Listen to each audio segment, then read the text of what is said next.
வணக்கம். தந்தியின் பாட்காஸ்ட் செய்திகளை வாசிப்பது விக்னேஷன். முதலில் தலைப்புச் செய்திகள். வெள்ளத்தால் பாதிக்கப்பட்ட விழுப்புரம், கடலூர், கள்ளக்குறிச்சி மாவட்டங்களில் குடும்ப அட்டைதாரர்களுக்கு தலா 2000 ரூபாய் நிவாரணம் என முதலமைச்சர் ஸ்டாலின் அறிவிப்பு.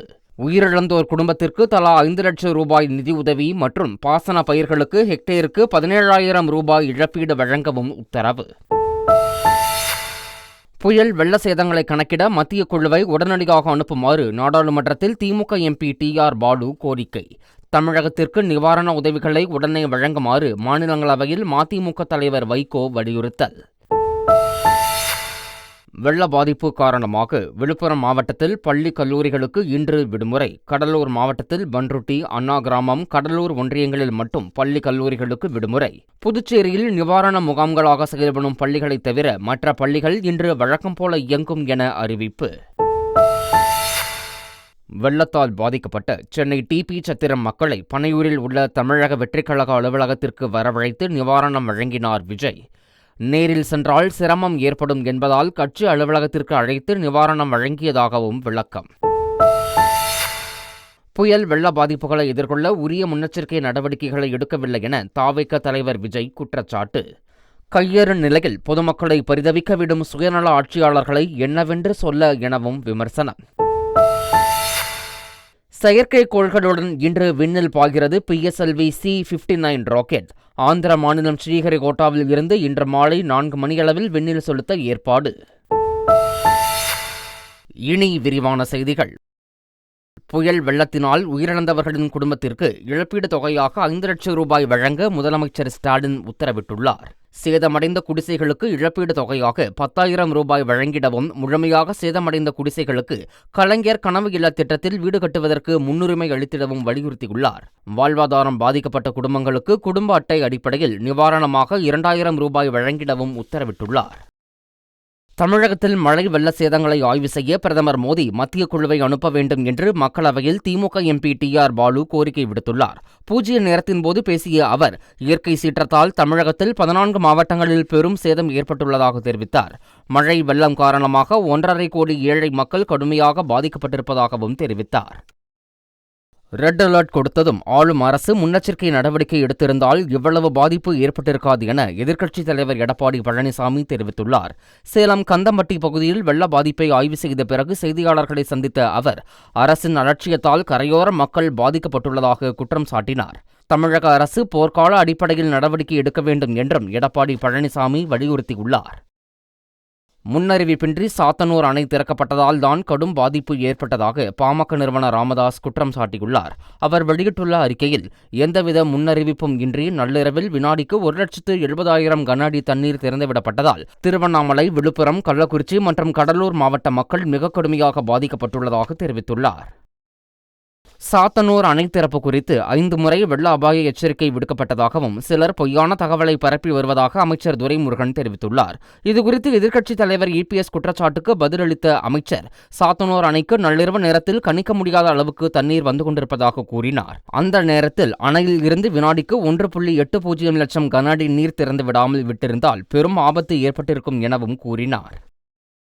கடலூர் மாவட்டம் பன்ருட்டி பகுதியில் மழை வெள்ளத்தால் பாதிக்கப்பட்ட மக்களுக்கு துணை முதல்வர் உதயநிதி ஸ்டாலின் நிவாரண உதவிகளை வழங்கினார். முன்னதாக வெள்ளத்தால் பாதிக்கப்பட்ட பகண்டை, பாபுகுளம், திருவாமூர் உள்ளிட்ட பகுதிகளை துணை முதல்வர் ஆய்வு செய்தார். அவருடன் அமைச்சர் MRK பன்னீர்செல்வம், கணேசன், அரசு உயரதிகாரிகள் உள்ளிட்டோர் உடன் இருந்தனர்.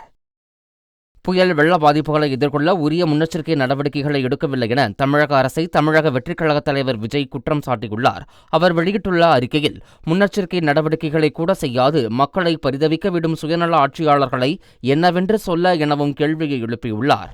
புயல் பேரிடர்களில் சம்பிரதாய நிகழ்வாக பாதிக்கப்பட்ட மக்கள் சிலரை ஆட்சியாளர்கள் சந்தித்து புகைப்படம் எடுத்துவிட்டு தற்காலிக நிவாரணம் கொடுத்துவிட்டு போவதுதான் தீர்வா எனவும் கேள்வி எழுப்பியிருக்கும் விஜய், மக்கள் பாதுகாப்பிற்கு நிரந்தர தீர்வை நோக்கி நகர்வது குறித்து எள்ளளவும் சிந்திப்பதில்லை என விமர்சித்துள்ளார்.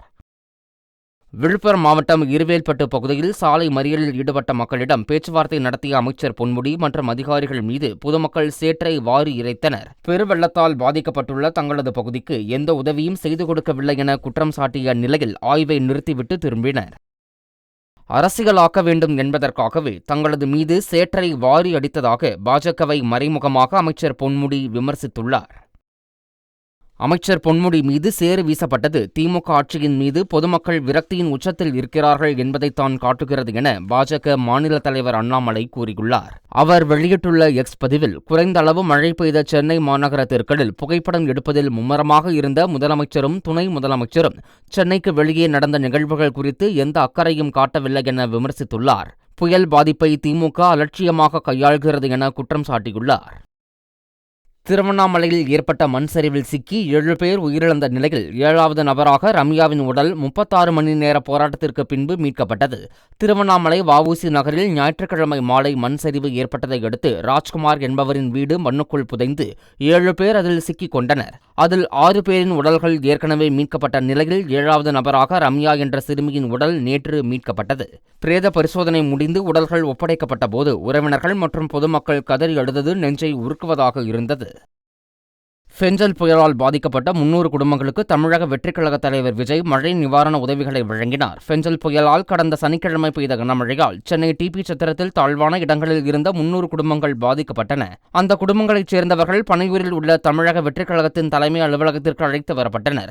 அவர்களுக்கு தமிழக வெற்றிக் கழகத்தின் தலைவர் விஜய் வேட்டி, சேலை, அரிசி, பருப்பு, பிஸ்கட் உள்ளிட்ட நிவாரணப் பொருட்களை வழங்கினார். கடலூரில் வெள்ளத்தில் சிக்கிய பகுதிகளில் வெள்ளத்தில் எஞ்சிய புத்தகங்களை மாணவ மாணவியர்கள் காய வைத்து வருகிறார்கள். பல புத்தகங்கள் தண்ணீரில் அடித்துச் செல்லப்பட்டு விட்டதாகவும் சீருடைகளும் சென்று விட்டதாகவும் தங்களுக்கு அரசு உதவ வேண்டும் எனவும் குழந்தைகள் கோரிக்கை வைக்கிறார்கள். தனியார் பள்ளி மாணவர்களும் ஏற்கனவே புத்தகம், சீருடைக்கு பணம் கட்டி வாங்கியதாகவும் இப்போது மீண்டும் புத்தகம் கிடைக்க அரசு உதவ வேண்டும் எனவும் கோரிக்கை விடுக்கிறார்கள். காரைக்கால் மீனவர்கள் 18 பேரை இலங்கை கடற்படையினர் சிறைபிடித்த சம்பவம் மீனவர்கள் இடையே சோகத்தை ஏற்படுத்தியுள்ளது. புதுச்சேரி மாநிலம் கீழகாசாக்குடி மேடு மீனவ கிராமத்தைச் சேர்ந்த பால்மணி என்பவருக்கு சொந்தமான விசைப்படகில் 18 மீனவர்கள் மீன்பிடிக்க கடலுக்கு சென்றனர். எல்லை தாண்டி மீன்பிடித்ததாக கூறி மீனவர்களின் விசைப்படகை இலங்கை கடற்படையினர் சுற்றி வளைத்தனர். மேலும் படகில் இருந்த 18 மீனவர்களையும் துப்பாக்கி முனையில் கைது செய்தனர். திரைப்படங்கள் வெளியான 3 நாட்களுக்கு சமூக வலைதளங்களில் விமர்சனங்களை வெளியிட தடை விதிக்க சென்னை உயர்நீதிமன்றம் மறுத்துவிட்டது. புதிதாக வெளியாகும் திரைப்படங்கள் குறித்து சமூக வலைதளங்களில் விமர்சனங்கள் வெளியாவதால் படத்தை பார்க்க விரும்பும் மக்களின் மனநிலை மாறுவதாகவும் படத்தில் நடித்த நடிகர், இயக்குநர் குறித்து அவதூறு பரப்பப்படுவதாக மனுதாரர் தரப்பில் வாதிடப்பட்டது. அவதூறு பரப்புவது குறித்து காவல்துறையினரிடம் புகார் அளிக்கலாம் என தெரிவித்த நீதிபதி, விமர்சனம் கருத்து சுதந்திரம் என்பதால் பொதுவாக உத்தரவு பிறப்பிக்க முடியாது எனவும் சில படங்கள் நல்ல விமர்சனங்களை பெறுவதாகவும் தெரிவித்தார். நடிகரும் தாவேக தலைவருமான விஜய் ஹீரோவாக அறிமுகமாகி டிசம்பர் 4ஆம் தேதியுடன் 32 ஆண்டுகள் நிறைவடைகிறது. திரைத்துறையில் இருந்து அரசியலில் அடியெடுத்து வைத்திருக்கும் நடிகர் விஜய் ஹீரோவாக அறிமுகமான நாளைய தீர்ப்பு திரைப்படம் 1992ஆம் ஆண்டு டிசம்பர் 4ஆம் தேதி வெளியானது. விஜயின் தாயார் ஷோபா சந்திரசேகர் தயாரிப்பில் தந்தை எஸ். சந்திரசேகர் இயக்கத்தில் வெளியான அந்த படத்தில் கீர்த்தனா, ஸ்ரீவித்யா, ராதாரவி, சரத்பாபு, தாமு உள்ளிட்டோர் நடித்திருந்தனர். ஹீரோவாக நடிகர் விஜயின் 32 ஆண்டு சாதனையை 32 இயர்ஸ் ஆஃப் விஜயிசம் என்ற ஹேஷ்டாகையும் எக்ஸ் தளத்தில் உருவாக்கி ரசிகர்கள் கொண்டாடி வருகின்றனர். சின்னத்திரை நடிகர் நேத்ரன் சென்னையில் காலமானார். சென்னை வளசரவாக்கம் பகுதியில் வசித்து வரும் சின்னத்திரை நடிகர் நேத்ரன் புற்றுநோய் காரணமாக காலமானார்.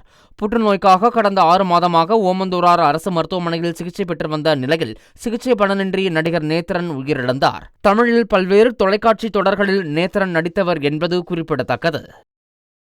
கொள்கையில் விஜயுடன் முரண் உள்ளதாக தெரிவித்த நாம் தமிழர் கட்சியின் தலைமை ஒருங்கிணைப்பாளர் சீமான், அண்ணன் தம்பி பாசம் வேறு, கொள்கை வேறு என கூறியுள்ளார். சென்னை விமான நிலையத்தில் செய்தியாளர்களை சந்தித்த அவர், சமத்துவம், சமூக நீதி எல்லாம் வெற்று வார்த்தை என விமர்சித்தார். திமுக தலைமை செயற்குழு கூட்டம் வரும் 18ஆம் தேதி நடைபெறும் என அக்கட்சியின் பொதுச் செயலாளரும் அமைச்சருமான துரைமுருகன் அறிவித்துள்ளார். சென்னையில் அண்ணா அறிவாலயத்தில் காலை 10 மணிக்கு தலைவரும் முதலமைச்சருமான ஸ்டாலின் தலைமையில் நடைபெறும் என அறிவித்துள்ளார். கட்சி வளர்ச்சிப் பணிகள் கூட்டத்தில் ஆலோசனை நடத்தப்படும் என்றும் துரைமுருகன் தெரிவித்துள்ளார். கஞ்சா போதைப்பொருள் பயன்படுத்தியது தொடர்பாக நடிகர் மன்சூர் அலிகான் மகனிடம் போலீசார் விசாரணை நடத்தி வருகின்றனர். போதைப்பொருள் பயன்படுத்தியதாக சென்னை ஜே நகரைச் சேர்ந்த கல்லூரி மாணவன் கார்த்திகேயன் உள்ளிட்ட 4 பேரை போலீசார் கைது செய்தனர். மேலும் கார்த்திகேயனின் நண்பரான நடிகர் மன்சூர் அலிகானின் மகன் அலிகான் துக்ளக் உள்ளிட்ட 7 பேரிடமும் போலீசார் விசாரணை நடத்தியதாக தெரிகிறது. அப்போது அலிகான் துக்ளக் கார்த்திகேயனிடம் இருந்து கஞ்சா போதைப் பொருளை வாங்கி பயன்படுத்தியதாக தெரிவித்ததாக கூறப்படுகிறது. இதையடுத்து அனைவருக்கும் மருத்துவ பரிசோதனைகளும் செய்யப்பட்டுள்ளது. பரிசோதனை முடிவில் அலிகான் துக்ளக் போதைப் பொருள் பயன்படுத்தியது உறுதி செய்யப்பட்டால் அவர் கைது செய்யப்படலாம் என தகவல்கள் தெரிவிக்கின்றன. மதுரையில் ரத்தம் சொட்ட சொட்ட மாணவர்கள் தாக்கிக் கொண்ட சம்பவத்தால் பரபரப்பு ஏற்பட்டது. தெப்பக்குளம் பேருந்து நிலையத்தில் அரசு உதவி பெறும் பள்ளி மாணவர்கள் 2 குழுக்களாக பிரிந்து ஒருவரை ஒருவர் தாக்கிக் கொண்டனர். பயணிகள் பலரும் பேருந்திற்காக காத்திருந்த நிலையில் 2 மாணவர்களை 5க்கும் மேற்பட்ட மாணவர்கள் குழுக்களாக சேர்ந்து தாக்கினர். இதில் ஒரு மாணவருக்கு மூக்கில் பலத்த காயம் ஏற்பட்டு ரத்தம் கொட்டியது. அத்துடன் மாணவர்கள் ஒருவர் மீது ஒருவர் கற்களை வீசி தாக்குதல் நடத்தியதால் பேருந்து பயணிகள் மற்றும் வாகன ஓட்டிகள் அச்சமடைந்தனர். மாமல்லபுரத்திற்கு சுற்றுலா வந்த வெளிநாட்டு பயணிகள் ஆர்வத்துடன் எலி ஜோதிடம் பார்த்து சென்றனர். மாமல்லபுரத்திற்கு தனது நண்பருடன் சுற்றுலா வந்த பிரான்ஸ் நாட்டு பெண் ஒருவர் அர்ஜுனன் தபசு பகுதியை சுற்றி பார்த்தார். அப்போது எலி ஜோதிடம் பார்த்து கொண்டிருந்த ஒருவரிடம் சென்று திடீரென தரையில் அமர்ந்து எலி ஜோதிடம் பார்த்தார். அப்போது ஜோதிடர் வைத்திருந்த பெட்டியில் இருந்து வெளியே வந்த எலி ஒரு சீட்டை எடுத்துக் கொடுத்தது. அந்த சீட்டை அப்பெண்ணிடம் காட்டிய எலி ஜோதிடர் நீண்ட ஆயுள் என்றும் மனதை குழப்பிக் கொள்ள வேண்டாம் எனவும் தெரிவித்தார். திருப்பதி ஸ்ரீ வெங்கடேஸ்வரா பல்கலைக்கழக பேராசிரியர் செங்கையா கிறிஸ்தவ மத பிரச்சாரத்தை செய்வதாக புகார்கள் எழுந்தன. இதுகுறித்த ஆடியோ வெளியான நிலையில் இந்து அமைப்பினர் துணைவேந்தரிடம் புகார் அளித்துள்ளனர். ஆனால் துணைவேந்தர் கிறிஸ்தவ மத பிரச்சாரம் நடைபெறவில்லை என மறுப்பு தெரிவித்துள்ளார். இதையடுத்து செங்கையா அலுவலகத்திற்குள் நுழைந்த இந்து அமைப்பினர் அவருடன் வாக்குவாதத்தில் ஈடுபட்டுள்ளனர். அவரது மேஜையில் இருந்த மத புத்தகத்தை பார்த்து ஆவேசமடைந்த அவர்கள் அவரை அலுவலகத்தில் இருந்து வெளியே இழுத்துச் சென்று தாக்கியுள்ளனர். கௌதம் அதானி விவகாரம் தொடர்பாக நாடாளுமன்ற வளாகத்தில் இந்தியா கூட்டணி எம்பிக்கள் ஆர்ப்பாட்டத்தில் ஈடுபட்டனர். மக்களவை எதிர்க்கட்சித் தலைவர் ராகுல் காந்தி, வயநாடு தொகுதி எம்பி பிரியங்கா காந்தி மற்றும் டி.ஆர். பாலு, கனிமொழி சோமு, தங்க தமிழ்ச்செல்வன் உள்ளிட்ட திமுக எம்பிக்கள், இந்தியா கூட்டணியில் இடம்பெற்றுள்ள கட்சிகளின் எம்பிக்கள் ஆர்ப்பாட்டத்தில் கலந்து கொண்டு முழக்கங்களை எழுப்பினர். அதானி முறைகேடு விவகாரம் தொடர்பாக நாடாளுமன்ற கூட்டுக்குழுவை கொண்டு விசாரணை நடத்த வேண்டும் எனவும் வலியுறுத்தியுள்ளனர். சிறு வயதில் ஹிந்தி கற்க முயன்றபோது தமிழக வீதிகளில் தாம் கேலி செய்யப்பட்டதாக மக்களவையில் மத்திய நிதியமைச்சர் நிர்மலா சீதாராமன் குற்றம் சாட்டியுள்ளார். மக்களவையில் வங்கிகள் சட்டத்திருத்த மசோதா மீதான விவாதத்திற்கு பதிலுரை வழங்கி அவர் உரையாற்றிய போது அவரது ஹிந்தி பேச்சில் பிழை இருப்பதாக இந்தியா கூட்டணி கட்சி எம்பிக்கள் சுட்டிக்காட்டினர். அதற்கு பதிலளித்த நிதியமைச்சர் நிர்மலா சீதாராமன் தமிழ்நாட்டில் தன்னை ஹிந்தி படிக்க விடாமல் செய்ததற்கு திமுகவினர் மீதுதான் புகார் கூற வேண்டும் என்றார். இந்திய நியாய சட்டம், இந்திய சிவில் உரிமை பாதுகாப்பு சட்டம் மற்றும் இந்திய சாட்சிய சட்டம் ஆகிய 3 புதிய குற்றவியல் சட்டங்களை வெற்றிகரமாக அமல்படுத்துவதை சண்டிகரில் நடைபெற்ற நிகழ்வில் பிரதமர் மோடி நாட்டுக்கு அர்ப்பணித்தார். நிகழ்ச்சியில் உரையாற்றிய பிரதமர் மோடி இந்தியா வளர்ந்த நாடாக முன்னேறி வருவதாக குறிப்பிட்டார். அதன் அரசியல் அமைப்பின் 75 ஆண்டுகளை கொண்டாடும் வேளையில் அரசியல் அமைப்பு விழுமியங்களில் வேரூன்றிய பாரதிய நியாய சம்ஹிதா சட்டம் தொடங்கப்பட்டது குறிப்பிடத்தக்க தருணம் என்றார்.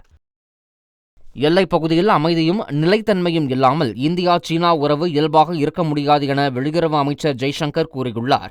இதுகுறித்து அவர் தாக்கல் செய்த அறிக்கையில் அமைதி மற்றும் நிலைத்தன்மையை மீட்டெடுப்பது போன்றவையே இரு நாடுகள் இடையேயான எஞ்சியுள்ள உறவுகள் முன்னேற அடிப்படையாக இருக்கும் என்பதில் தெளிவாக இருக்கிறோம் என தெரிவித்துள்ளார். இந்திய சீன உறவில் முன்னேற்றம் ஏற்பட்டிருப்பதாகவும் கிழக்கு லடாக் பகுதியில் முழுமையான அளவில் படைகளை விலக்கிக் கொள்ளப்பட்டிருப்பதாகவும் அதில் அவர் குறிப்பிட்டுள்ளார்.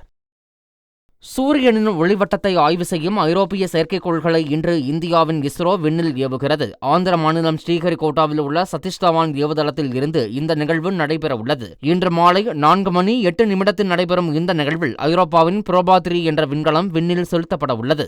இந்த விண்கலத்தில் 2 செயற்கைக்கோள்கள் உள்ளன. மீண்டும் தலைப்புச் செய்திகள். வெள்ளத்தால் பாதிக்கப்பட்ட விழுப்புரம், கடலூர், கள்ளக்குறிச்சி மாவட்டங்களில் குடும்ப அட்டைதாரர்களுக்கு தலா 2000 ரூபாய் நிவாரணம் என முதலமைச்சர் ஸ்டாலின் அறிவிப்பு. உயிரிழந்தோர் குடும்பத்திற்கு தலா 5 லட்சம் ரூபாய் நிதியுதவி மற்றும் பாசன பயிர்களுக்கு ஹெக்டேருக்கு 17,000 ரூபாய் இழப்பீடு வழங்கவும் உத்தரவு. புயல் வெள்ள சேதங்களை கணக்கிட மத்திய குழுவை உடனடியாக அனுப்புமாறு நாடாளுமன்றத்தில் திமுக எம்பி டி.ஆர். பாலு கோரிக்கை. தமிழகத்திற்கு நிவாரண உதவிகளை உடனே வழங்குமாறு மாநிலங்களவையில் மதிமுக தலைவர் வைகோ வலியுறுத்தல். வெள்ள பாதிப்பு காரணமாக விழுப்புரம் மாவட்டத்தில் பள்ளி கல்லூரிகளுக்கு இன்று விடுமுறை. கடலூர் மாவட்டத்தில் பன்ருட்டி, அண்ணா கிராமம், கடலூர் ஒன்றியங்களில் மட்டும் பள்ளி கல்லூரிகளுக்கு விடுமுறை. புதுச்சேரியில் நிவாரண முகாம்களாக செயல்படும் பள்ளிகளை தவிர மற்ற பள்ளிகள் இன்று வழக்கம் போல இயங்கும் என அறிவிப்பு. வெள்ளத்தால் பாதிக்கப்பட்ட சென்னை டிபி சத்திரம் மக்களை பனையூரில் உள்ள தமிழக வெற்றிக்கழக அலுவலகத்திற்கு வரவழைத்து நிவாரணம் வழங்கினார் விஜய். நேரில் சென்றால் சிரமம் ஏற்படும் என்பதால் கட்சி அலுவலகத்திற்கு அழைத்து நிவாரணம் வழங்கியதாகவும் விளக்கம். புயல் வெள்ள பாதிப்புகளை எதிர்கொள்ள உரிய முன்னெச்சரிக்கை நடவடிக்கைகளை எடுக்கவில்லை என தாவேக தலைவர் விஜய் குற்றச்சாட்டு. கையேறு நிலையில் பொதுமக்களை பரிதவிக்க விடும் சுயநல ஆட்சியாளர்களை என்னவென்று சொல்ல எனவும் விமர்சனம். செயற்கைக்கோள்களுடன் இன்று விண்ணில் பாய்கிறது PSLV C-59 ராக்கெட். ஆந்திர மாநிலம் ஸ்ரீஹரிகோட்டாவில் இருந்து இன்று மாலை 4 மணியளவில் விண்ணில் செலுத்த ஏற்பாடு. இத்துடன் செய்திகள் நிறைவடைகின்றன. வணக்கம்.